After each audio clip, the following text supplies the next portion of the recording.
大家好，我是黄牛，欢迎收看本期小白测评。这一期又是一个纸上谈兵啊，没有实机。在之前呢，我们都会对一些重点的一个发布会呢做一些这个会后的解读，做一些产品的这个前瞻。本期呢，我们聊的就是很多人比较关注的，尤其是重度机友都比较关注的骁龙的旗舰机 SoC。高通呢是在北京时间的12月早上呢发布了全新的骁龙8移动平台。这个名字前期爆料和预测了好多啊，最后呢就是8阵1，因为它毕竟预示着2022年基本上安卓手机的重要走向。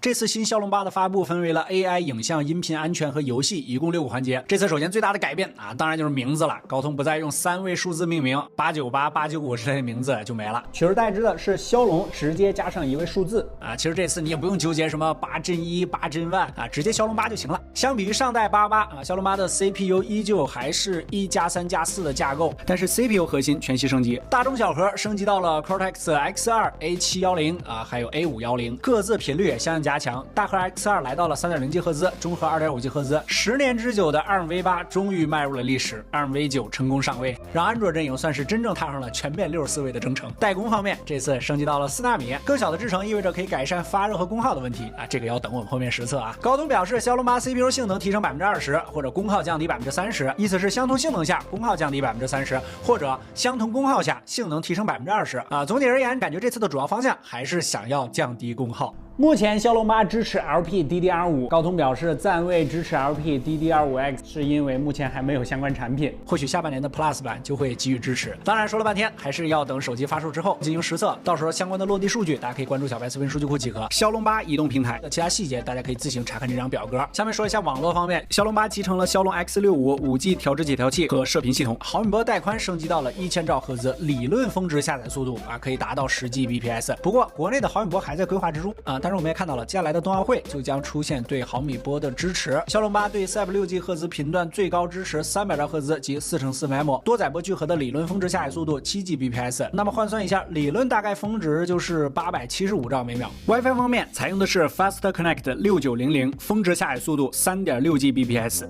游戏方面，骁龙8支持50多项 Snapdragon Elite Gaming 特性，Adreno 升级到了应该、可能、大概、也许是期待，因为这次高通并没有给它一个具体的名字，直接写作了骁龙 Adreno。相比于上代660，发布会表示其性能在提升30%的情况下，功耗降低25%，听着反正挺猛的啊，但是不知道高通具体的测试标准啊。高通还表示，全新的 VRS Pro 相比于前代 VRS 可以对画面进行更加精细的渲染调节，从而实现帧率提升的同时降低 GPU 负载。这啥意思呢？简单说就是开发者可以自行设置画面内哪些画面需要精细渲染，哪些画面只需要简单渲染，这样就可以节约 GPU 了嘛，让画面重点的部分更加精细或者提升帧率。新的 Adreno 图像运动引擎可以通过算法利用现有帧进行处理，在近乎同等功耗下实现2倍的画面帧数。根据高通的描述啊，应该是更接近 MEMC 的技术。游戏的实测等手机到了好好看看。这次有意思的是，官方提供了一个叫做 Adreno 控制面板的功能，它可以调节各种参数，比如最高帧率、抗锯齿等等，还是挺极客的啊。当然也继承了此前的 GPU 驱动更新功能，可以直接下载最新版本的驱动。这算是高通近几年赋予骁龙移动平台的端游机体验之一啊，有些 PC 的味道了啊，毕竟都是玩游戏，最后也是殊途同归。影像方面，发布会强调最关键的一个词就是专业，内置3个 SP 升级到了18比特，相比上代14比特带来了4096倍的动态范围拍摄能力，像素处理能力达到了32亿像素每秒，也有18比特 RAW 图像，多帧合成支持最多30张照片。看参数，相比于上代6帧合成，夜景下有近5倍的提升。视频上，骁龙8支持了 8K HDR 10加视频拍摄，8K 啊7680×4320，3300多万个像素点，相比 SP 的算力差距很大，这就让 SP 可以利用 CMOS 的面积实现防抖，减少拍摄视频时需要裁剪的范围。骁龙8和前代一样啊，最高支持2亿像素，也能用于多摄，比如3摄可以同时拍摄3600万像素的照片。不过灵性的不过啊，基础 SP 的升级之后啊，实际的拍摄效果就要看手机厂商各家的调教了。各家的表现按照以往啊，肯定差别是不小的。怎么来说呢？最终以实物为准。如果结果好了，这次 SP 的提升或许会为2022年安卓旗舰影像带来一个新的高度。还有一个有意思的细节，其实这次骁龙8有第4个 SP， 不过这个 SP 呢是被放在了第3代传感器中枢之中啊，用以降低功耗，持续运行屏使用的，也就是一个始终开启的 SP，Always on camera。啥意思？这种设计就是可以保持面部识别的长时间开启，也就是一直在那等着，从而降低识别延迟。持续在线也可以用来检测防偷窥，比如说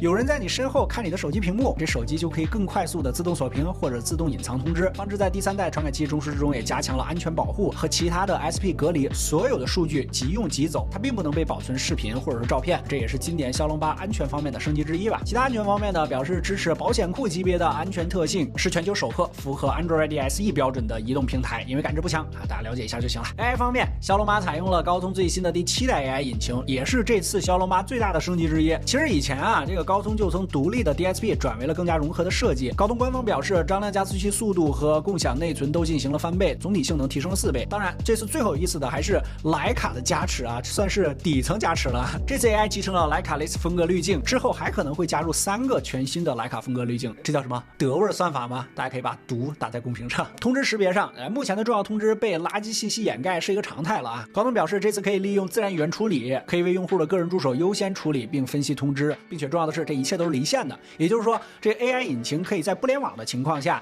根据内容帮你判断这条信息的重要程度，也就推到最上面。比如说你女朋友叫你了，这优先级必须得提高。其他方面，高通表示还与 SoundHealth 展开合作，可以分析用户的声音模式，判断用户是否存在健康隐患，比如哮喘或者抑郁症，也演示了大量的 AI 应用。不过最终还是要看开发者和手机厂商如何使用这个 AI 能力。这骁龙8是给了你一个底，让他们怎么落地才是最关键的一步。音频上，骁龙8支持蓝牙 5.2 和骁龙畅听技术，结合高通 aptX Lossless 无损音频技术。官方表示，它可以实现 CD 级别的无损无线音质。全新的 LE Audio 特性在广播音频、立体声音频录制和游戏语音中可以同步回传，弥补蓝牙耳机的短板。不过，依旧是零星的不过，这些功能大概率也需要对应耳机的各种支持优化才可以实现。简单总结一下，这次名称的改变或许意味着一个新的开始嘛？反正从技术发布会上来说啊，骁龙8这次还是有不少升级的啊。不过从参数上我们也看出来了，高通在今年呢开始有点放弃单纯的堆料，确实并没有其他家那么激进啊。当然也有一些自己激进的地方，比如18比特、5G 或者说 AI 方面的能力。如果你看了发布会，应该会注意到啊，其实 AI 的部分占了大篇幅啊。从体验的角度来说，性能的提升肯定是直接提升游戏体验的关键，但极限性能确实对日常的体验升级已经微乎其微了。高通这次应该是更想强调 AI 方面的能力，它的表现和实际的落地应用很可能会是手机 SoC 之后的新标准。OK， 说了这么多啊，这个开头咱们讲了也是纸上谈兵，这个发布会的总结